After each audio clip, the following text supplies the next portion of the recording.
Hi, and welcome to another video where I'm going to be talking about adaptations.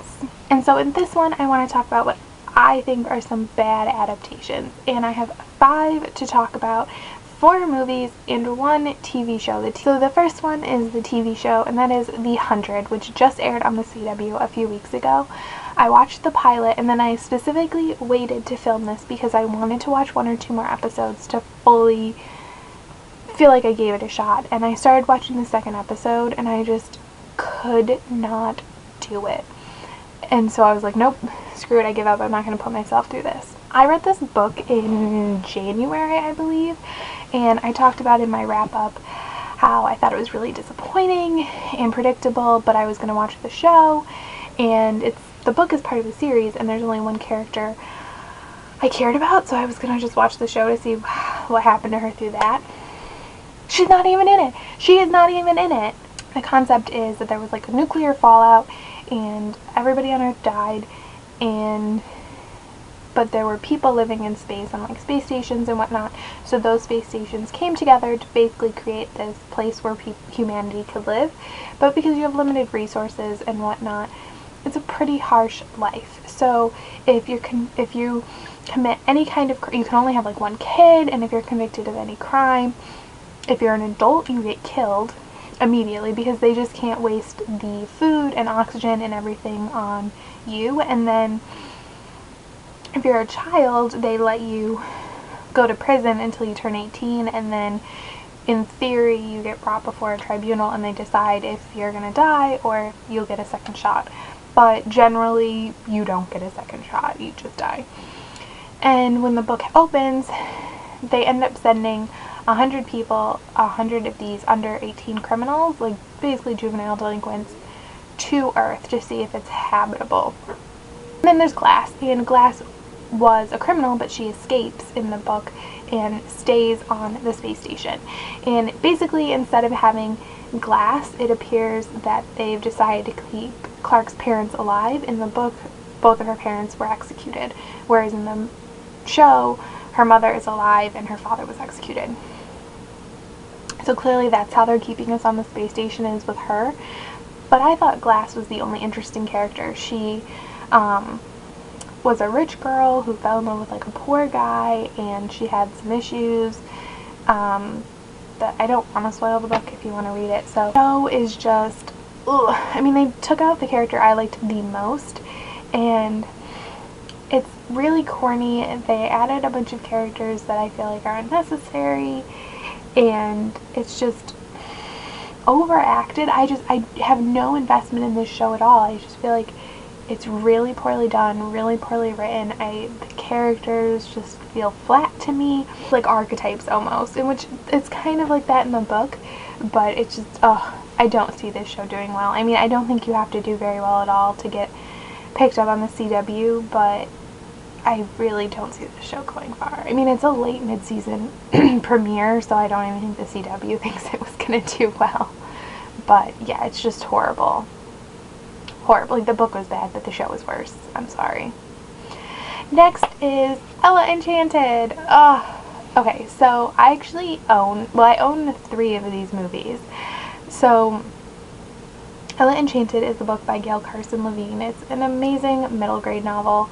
It's about a girl who, in this world, you get like blessings from fairies when you're young, and her fairy is a little defective, so she ends up making her obedient, where she has to obey commands. It's this amazing story about self-discovery, and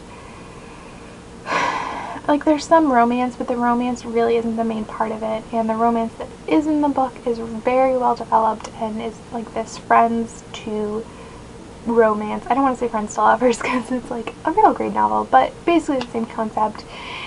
And Ella is just this really awesome girl who goes through so many things and comes to understand what it means to be a woman and a person, an independent person, and to deal with her curse. And she has such a great journey, and her relationship with the fairy, and it's an amazing, deep, emotional book. It's a very good middle grade. I highly recommend it. The movie is just I mean, I enjoy the movie. The movie is entertaining. Like, there's nothing wrong with the movie. It's just a horrible adaptation. It takes this kind of dark story and makes it far too lighthearted, in my opinion, and overemphasizes the romance, which I don't think is the point of the book. And they just change villain things around. They add all this music, and like there's this scene where they sing Somebody to Love, and it's just kind of corny and ridiculous and a little campy, and I like camp, and even well, like I said, I think it's a decent movie. Like, it's an entertaining movie, especially for little kids. It's very bright and colorful and loud. I think kids would really like it. It's just not a good adaptation. It doesn't hold true to the content and message of the source material. But next is The Lightning Thief. Oh, The Lightning Thief. What was the same? Like, other than he's like the son of a god, I really don't.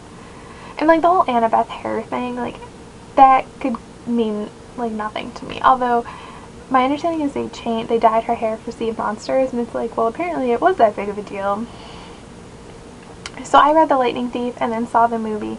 And again, I don't actually think the movie is that bad. I think it's entertaining, and it has all those things to like capture that like 8 to 14-year-old age demographic. Like, it doesn't have the same story and feel that the book has, and I think aging Percy has a part to do with that. I really kind of like younger Percy and this opportunity to see him grow and continue. I've only read the first 2 books at this point, so I obviously don't know everything, but just from those 2 books I feel like he grows a lot, and by aging him in the show or in the movie, you lose that.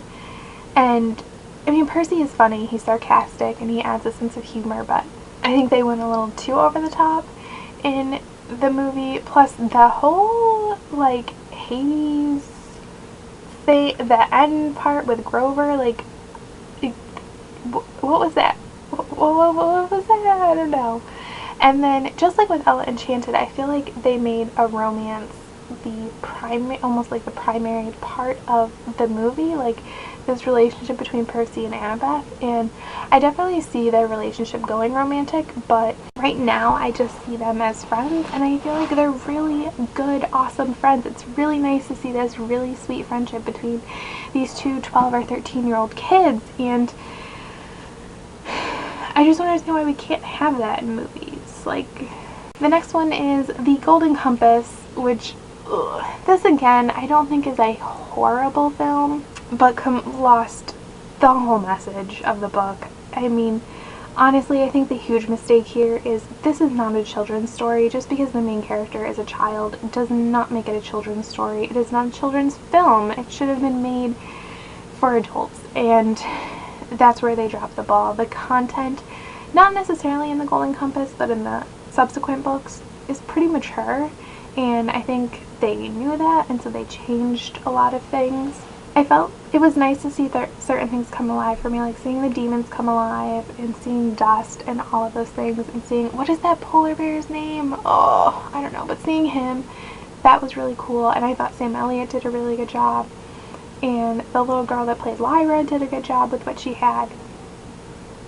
But I just think they didn't have the message and the tone appropriate for this book. They did this like overly fantastical, mystical story, and there's aspects of that, but I feel like this story is so much more grounded in reality, especially as you read into it. And like, I feel like I'm talking in the abstract and not getting specific, but it's just because there's things you learn as the books continue, and I really just don't want to spoil them in case you haven't read it. Again, the ending was different.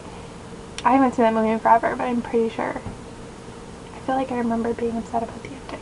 Anyways, and the last one is Confessions of a Shopaholic. If you just saw this movie, you would like it. It has everything it needs to be a good chick flick. It has this bubbly, ditzy, but means well girl who meets this guy, and they fall in love, and they're from different worlds, but it's okay, and they get together, and oh, so many happy things.